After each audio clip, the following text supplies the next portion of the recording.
السلام عليكم ورحمة الله تعالى وبركاته. سودا وساحب يال تعرفوا سودا واتان دار اللبان أكاديمي. ما أنتنا حنينو هذا conversation between boy and girl أو شيء سودا حياة قبر يويل. Why so are you scratching your body أجرك وحقيسا what is wrong with you محاكا قلدن.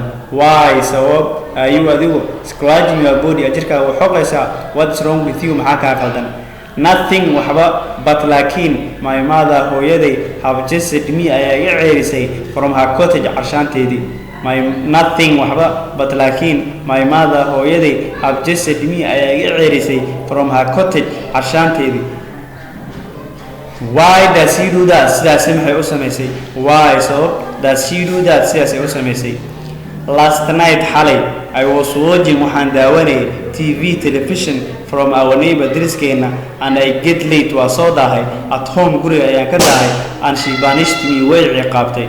Last night xalay I was watching waxaan daawanayay TV television from our neighbor driskeena and I came late waa soo dahay at home guriga ayaan ka soo dahay and she banished me way ciqaabtay. So what is your plan now? Hadda muxuu yahay qorshahaada? So what is your plan now? Hadda muxuu yahay qorshahaada? My plan qorshahaydu is to go back home inaan guriga ku noqdo waayo. My plan qorshahaydu is to go back home inaan guriga ku noqdo waayo. Can I escort you? Miyaan ku heliyaa marka? Can I escort you? Miyaan ku heliyaa? No maya, I can go alone. Ani keligay ayaa bixi kara. No maya, I can go alone. Keligay ayaa bixi kara. Maybe waxaa laga yaabaa your mother hooyada have fretted inay ka cariisisay by your escaping baxsashadaada soo saadaraaded if I accompany you haddii aan ku wehliyo she may cool down waxaa laga yaabaa inay degto. Take advantage of this opportunity fursadani ka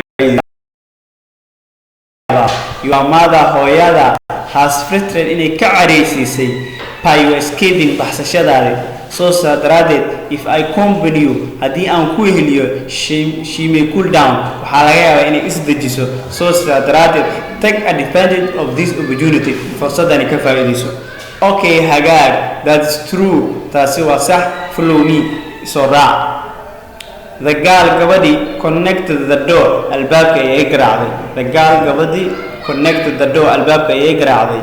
Who is at the door? Maamada waxay ku jawaabtay who is at the door? Yaa taagan albaabka. It is me mom. Hooyo aniga waaye.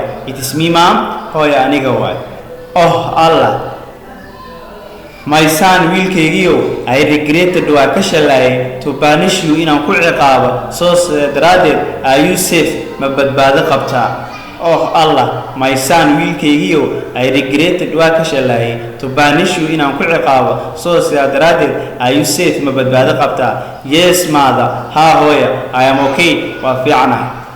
Welcome, soo dhawow. Welcome, soo dhawow.